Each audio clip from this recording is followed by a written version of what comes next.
the ultimate goal that these people have in mind is the goal to create a one world government run by the banking industry, run by the bankers, and they're doing it in sections. The European currency, the euro, and the European Constitution is one part of it. Now they're trying to do it in America with the North American Union, right? And they want to create a new currency called the Amero, right? And the whole agenda is to create a one world government where everybody has an RFID chip implanted in them. All money is to be in those chips, right? There'll be no more cash. And this is giving me straight from Rockefeller himself. This is what they want to accomplish. And all money will be in your chips. And so instead of having cash, anytime you have money in your chip, they can take out whatever they want to take out whenever they want to. If they say you owe us this much money in taxes, they just deduct it out of your chip digitally. Total control. Total control. And if you're like me or you, and you're protesting what they're doing, they can just turn off your chip. And you have nothing. You can't buy food. You can't do anything. It's total control of the people. And that chip's connected to a database that has your purchasing records, what you do, what everything, you sell. Everything is in there, you know? And so they want a one world government controlled by them, everybody being chipped, all your money in those chips, and they control the chips, and they control people. And you become a slave. You become a serf to these people. That's their goal. That's their intentions. Eric, can you be specific about when you met Rockefeller, how it happened in these discussions? I met Rockefeller through a female attorney I knew who called me up one day and said, one of the Rockefellers would like to meet you. I had made a video called Mad as Hell, and he'd seen the video and wanted to meet me and knew I was running for governor of Nevada. So sure, I'd love to meet him. And I met him, and I liked him, and he was a very, very smart man. And we used to talk and share ideas and thoughts. And he's the one who told me 11 months before 9/11 ever happened that there was going to be an event. Never told him what the event was going to be, but there was going to be an event. And out of that event, we were going to invade Afghanistan to run pipelines from the Caspian Sea. We were going to invade Iraq, you know, to take over the oil fields, establish a base in the Middle East, and make it all part of the New World Order. And we'd go after Chavez in Venezuela. And sure enough, later 9/11 happened. And I remember he was telling me how how you're going to see soldiers looking in caves for people in Afghanistan and Pakistan and all these places. And there's going to be this war on terror, which is no real enemy.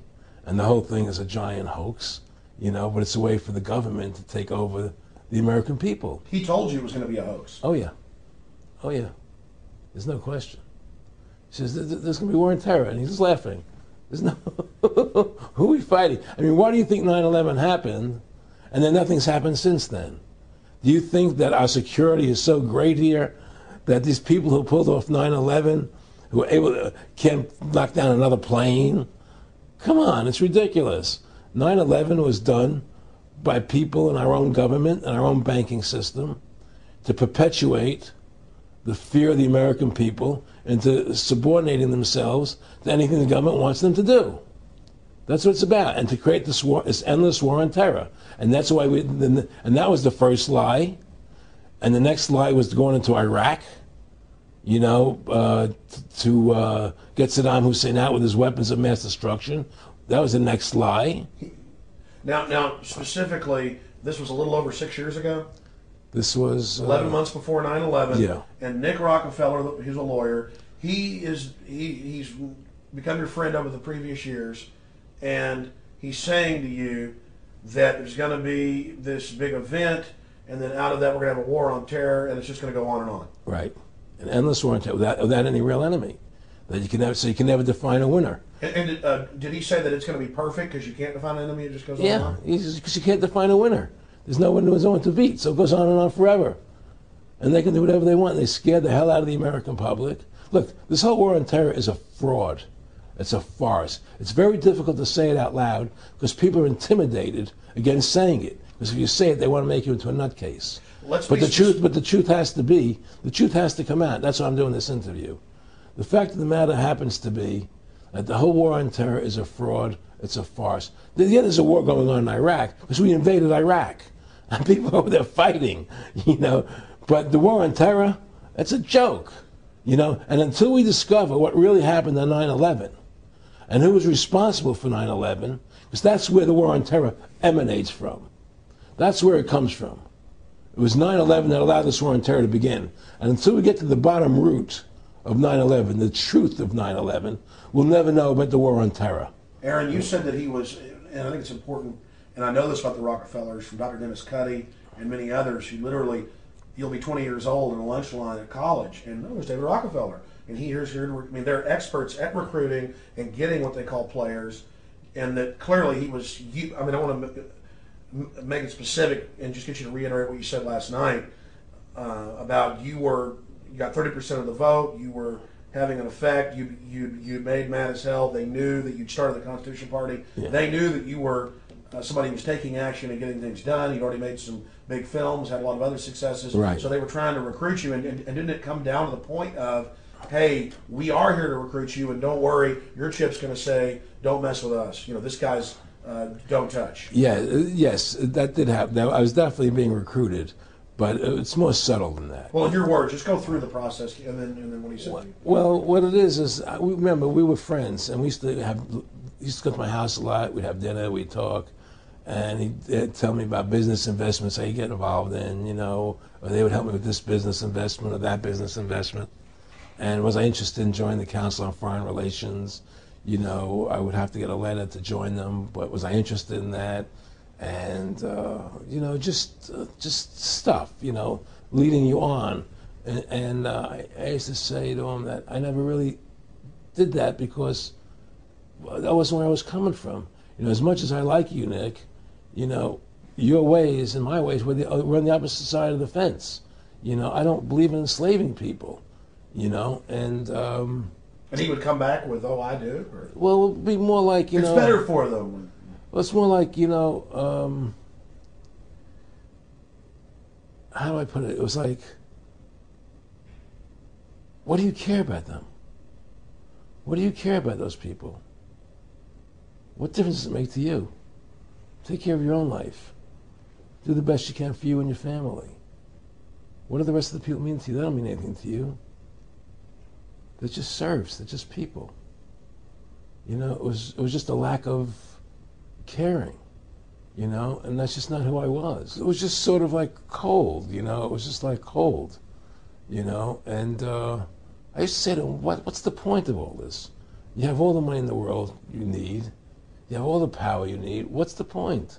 You know, what's the end goal? And he said the end goal is to get everybody chipped, to control the whole society, to have the bankers, the elite people, you know, the bankers and some governor controlling the world. And I said, do all the people in the Council on Foreign Relations believe this way you do? He said, no. You know, most of them believe they're doing the right thing. A lot of them believe it's better off being socialistic. You know, we have to convince people that socialism is really capitalism. Because America's becoming a socialist country. It's a communist country today. Well, one of the things they told me was that he was at the house one night, and he would talk, and he started laughing. He said, "Aaron, what do you think women's liberation was about?" And I said, I had pretty conventional thinking about it at that point. I said, I think it's about women having the right to work, getting equal pay with men, just like they won the right to vote, you know? And he started to laugh. He said, "You're an idiot." And I said, "Why am I an idiot?" He said, let me tell you what that was about.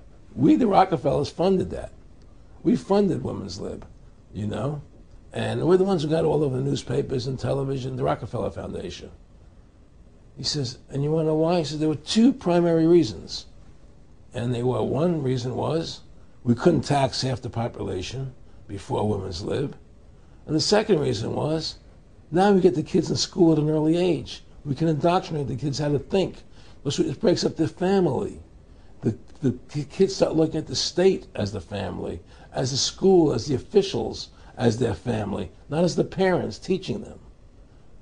And so those are the two primary reasons for women's lib, which I thought up to that point was a noble thing. You know, when I saw their intentions behind it, where they were coming from when they created it, the thought of it, I saw the evil behind what I thought was a noble adventure.